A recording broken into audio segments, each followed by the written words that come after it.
everybody don't fit. Okay. And sometimes when I just decide to go in a different direction when it comes to a kid, it might not have nothing to do with basketball. The personality just might not be there.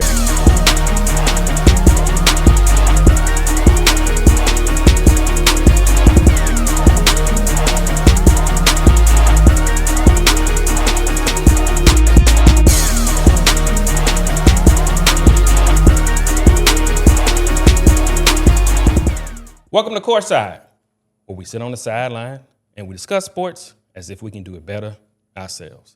I'm your host, Mr. Andre Guys, though my co-host, the Bay to LA. How you doing today, my brother? Hey, man, listen, we back in the building, man. Yes, sir, man. Hey, man, like we've been, every time I turn around, man, like I see you day after day, man, you might well just move in. I got an extra room in there. Oh, my brother. Yeah, listen, the work don't stop, man. Don't stop, man. I mean, listen, if the talent don't stop, we got to keep showcasing them, bro. Yes, sir, man. Definitely, that's what we're going to do today, man. Before we get started, any shout-outs you want to give out to anybody? Listen, shout out to the community, who are continuing to support, these young student athletes, these phenomenal coaches, the phenomenal trainers that we got out here, and to continue to push this positive message, to the people that, man, we got a lot of stuff, positive things to offer the Sin Line. Yes, sir, man. And we're going to offer them one of those positive insights right here on CourtSide.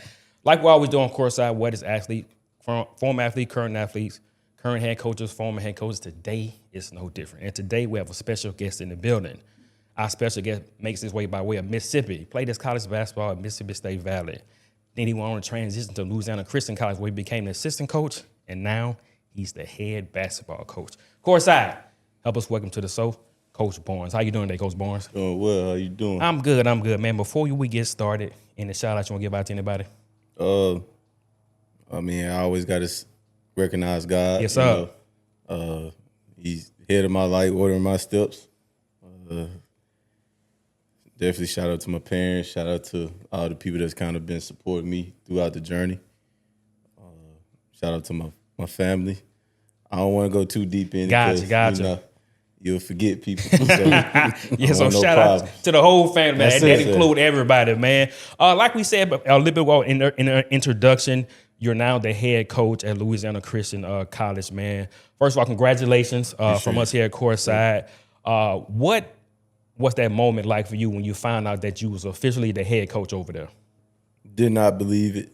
I did not believe it. It didn't become real for me until I signed the contract. Yes. It was just kind of I really never, to be honest, I haven't had time to really soak it in. Yes. Because, I got the job probably 2 weeks before school started. Mm-hmm. And so just kind of what we had to go, we had to roll with it.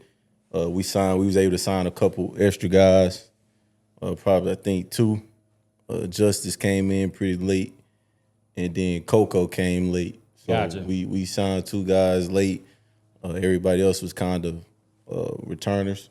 Jelani came in. We had already knew he was coming. Mm-hmm. But outside of that, we just had to kind of roll with what we had and let's try to go figure it out for the year. Gotcha. I like that. I like that. How like you say you wasn't expecting, you didn't believe it, but now we're here and now it's time to get to work, man. Oh yeah. So like we said before, man, you from Mississippi, man. So tell us, how did you get all the way to Louisiana, over there at LC, and tell us about that whole journey and that process. Oh well, so finished up at Valley, 2020, the COVID year. Yeah. I was at the time working at GNC. Just to do something, everything was shut down. And I get a call from Brian Bender, who was the head coach at Southwest at that time. I kind of feel like Coach Farrell, my former coach, might have talked to him because I had not too long ago talked to Coach Farrell. Then he called me and he offered me the assistant job.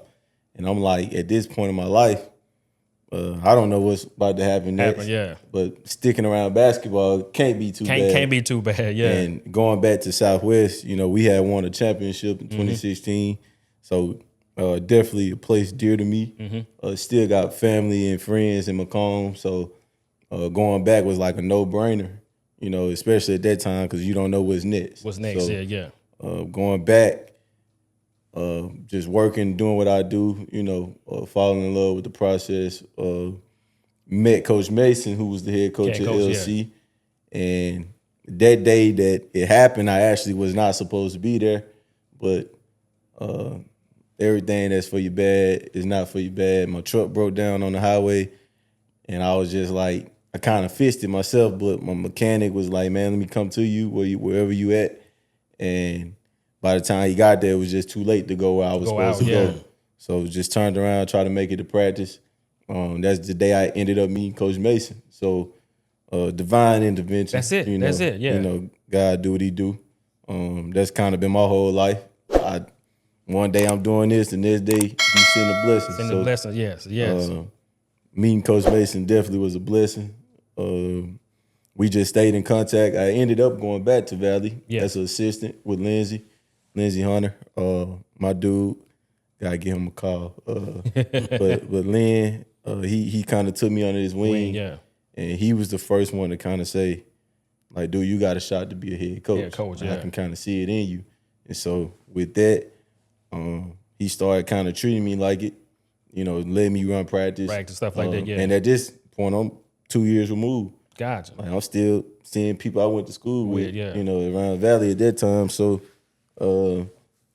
with all that being said, he kind of pushed me into believing it. So now when your mind kind of adapt to it, you start walking in it a little bit. And he ended up, we going to a coaching change at Valley at that time. So wasn't certain for me what was going to be what. But Coach Mason ended up calling me. Like, man, I need an assistant. And basically, like he told me, he's like, man, I'm on my way out. You know, I don't know what the level means to you, but if you want to be a head coach, this is probably a fast route, because he was in the athletic director seat at the same time too. Gotcha. So with that, we just stuck to the plan at this point. You know, he brought me in. I loved the campus. Actually was shocked by the campus. It's a nice campus. I was like, it's kind of okay. I can see it. And at that time, they were coming off of 2 championship game runs. It's kind of, I was excited. You know, I'm like, man, I get to work with guys that kind of understand what it means to get there. And came in, it was exactly what I thought. He just, for 3 years, you know, he's been a great mentor for me. And, That's good. Just really teaching me what it means to be a part of this business. Gotcha. Yeah. And he just kept his word. You know, when it was his time to depart, you know, he's gonna put me in the seat. So that's just kind of what it is. You know, he believed in me at that stage, and I'm pretty sure there's a lot of people that probably could have got that job. He kept his word to me, and shoot, man, we've been rocking and rolling ever since, man. That's a good story, man. A good story, like say, truck broke down on you, and next thing you know, you're the head coach. College basketball, man. Great story. You know, I like what you were, you know, as far as you giving, you know, props to your mentors, you know, as far as how they poured into you. You know, I want to know, you know, because I always say, you know, when it comes to like opportunities, you know, those don't just come around every so often. Like, opportunities are always there. You have to be prepared. Right. You know, you got to be prepared for that opportunity. And, you know, kudos to you, you know, just listening to your background.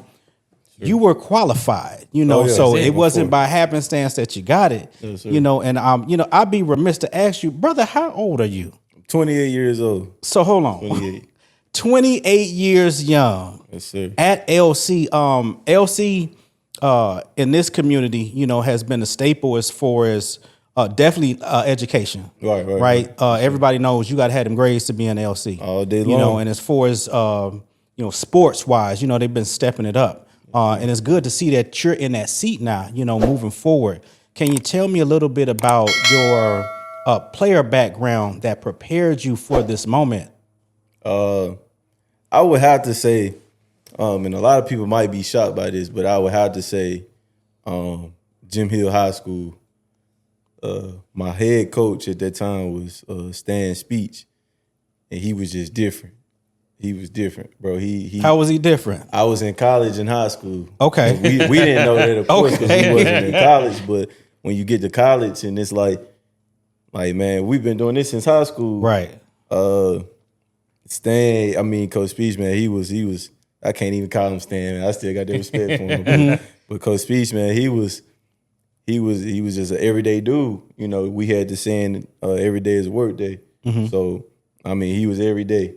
You could have had the best day of your life, the day in practice before, and that first time you mess up is like you never done any good in that gym ever. And he just held us to a standard. Okay. You know, so, but when it comes to working out, watching film, lifting weights, and you doing all that in one day, we was doing it in high school at Jim Hill. I could tell y'all some stories over there when it came to training. Can you tell me a little bit about film study? You know, because oftentimes I really don't hear high school players talk about that. Like, how important is it to do, you know, that proper film study? Well, we were in high school, you know, you don't really learn what you need to learn till you mature. We were immature. Okay. So we were watching film, and, you know, we always watching for the good stuff. Yes, sir. You know, yes, I did this. I crossed him here. You know, I got a block shot there. And he kind of was the first person that was drilling into us that straight up like, nah, this ain't what we looking at. I'm looking at this mistake. Look at that mistake. Look at this mistake. And so, in a sense, it almost put that fear in you going into a film room because you scared of the mistakes. Like, what people don't talk about is that you're going to remember those mistakes. Yes, yes, like, it was certain points of film, we'll get to it, and I knew exactly where I messed up in the game. But I'm learning. You know, I'm scared of what's about to be said because, you know, he was who he was. You know, he was a tough coach. Okay. So, but that's the psychological point. You know, you really going to remember. Right. And so I knew exactly what to look for. And not only did I get chewed out, but I actually learned. Right. So sometimes that fear factor is good. Yes, you know, and when it comes to those moments, because it's kind of messed up to say, but those are the things that you remember. You remember the things that you're afraid of. That's so it. Film became a big thing for us in high school. We and I don't even know how many guys was doing it in high school, but it was happening there. It was happening. Yes, sir. Because I definitely could say, you know, from this vantage point, you know, we always get, you know, the student athletes, they'll send us, you know, clips of, you know, a crossover, a dunk, a three-pointer. You know, it's imperative to find those deficiencies in your game. Right. And you're not going to have to fish for highlights. Right. That's it. You know, you find those deficiencies. Listen, your whole thing is going to be game tight. Oh, yeah. Yes, sir. Yes, sir. Yes, sir, man. And I like how you talked about your high school and how they kind of help shape your basketball mindset. The culture there, was, I can tell, was good, and your coach held you guys accountable. And even if you did right, you still found something that you can improve on and work on. So let's transition to you at being a head coach now. What type of culture that are you trying to build at your school now with your players? Is it similar to what you went through in high school? Is it a little different, or it's like a mixture? It's a little different because the players are different. Yes. We kind of fell in line just because he was our coach. Yeah. You know, he was tough. You know, he was tough. But these guys, they don't always, you know, it ain't going to always be that. It's not a given that they're going to buy into what you're trying to do.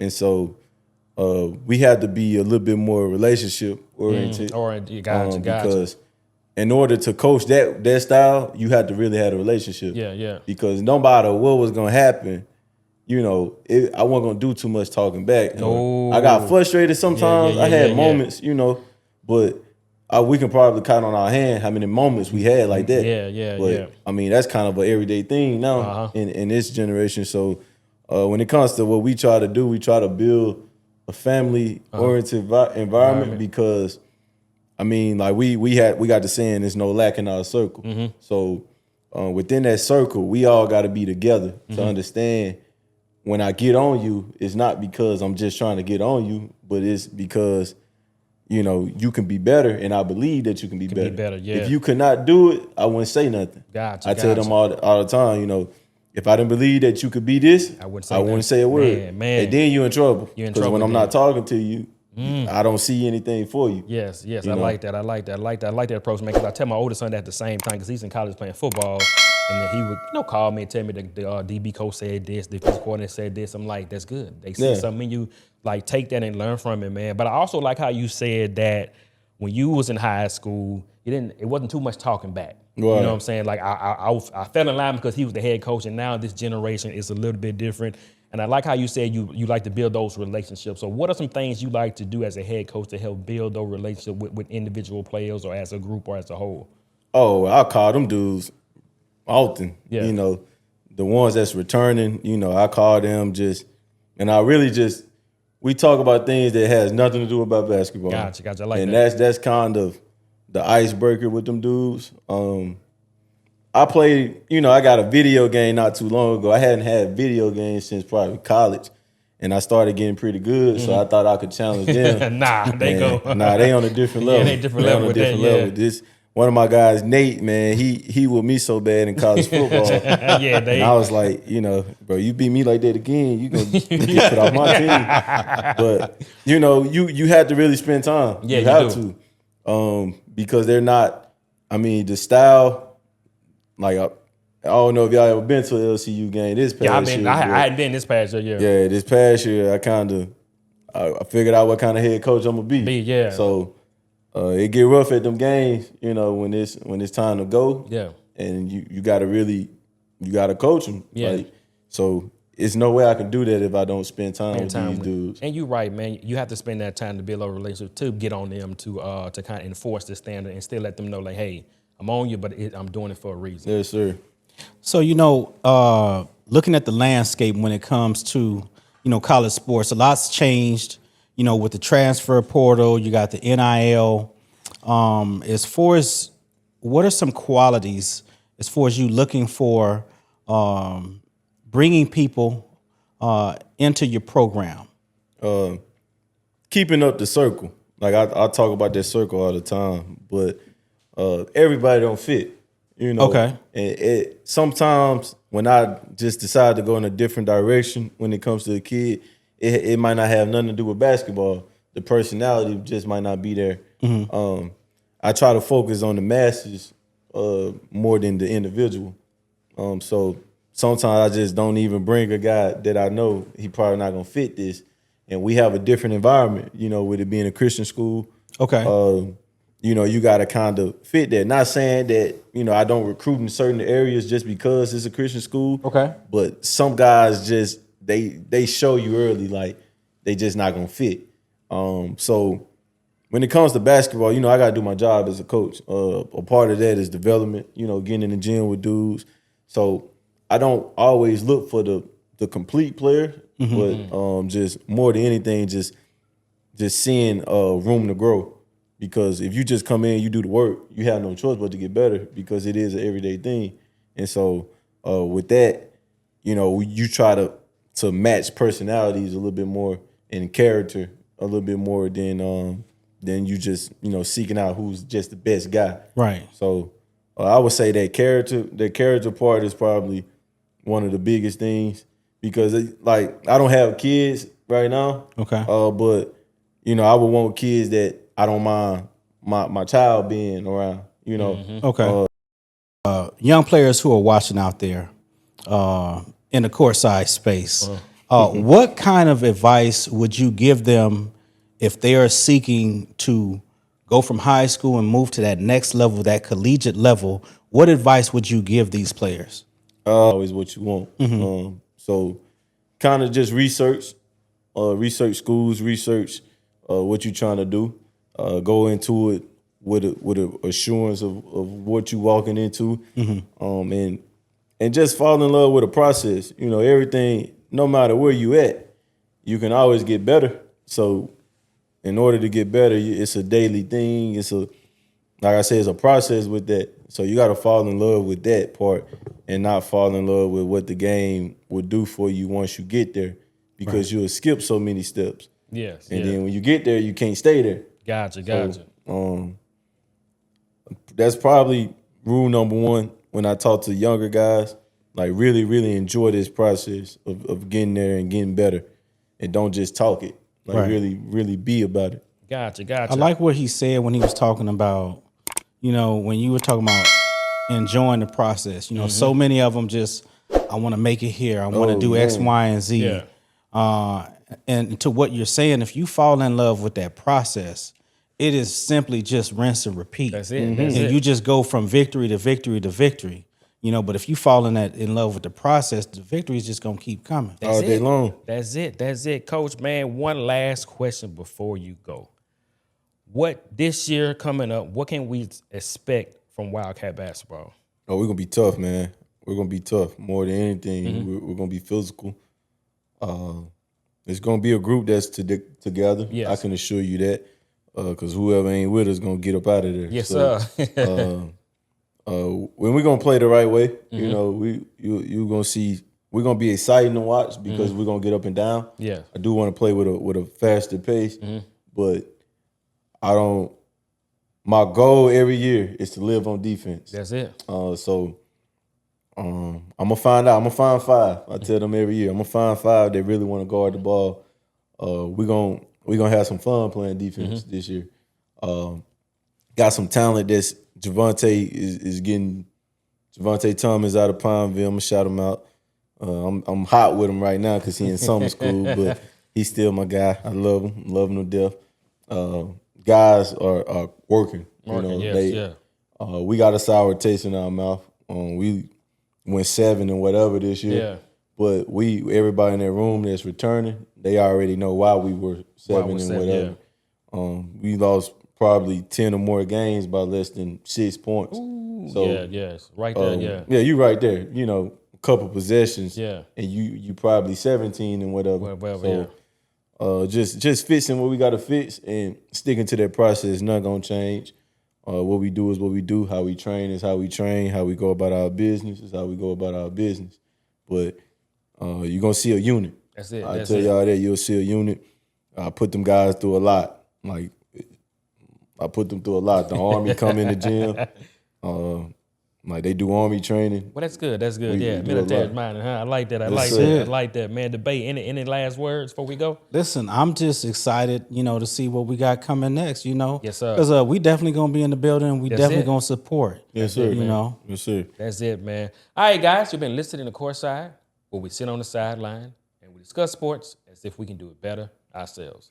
I'm your host, Mr. And you guys know my co-host, the Bay to LA. Hope you guys have enjoyed yourself. See you guys on the next one.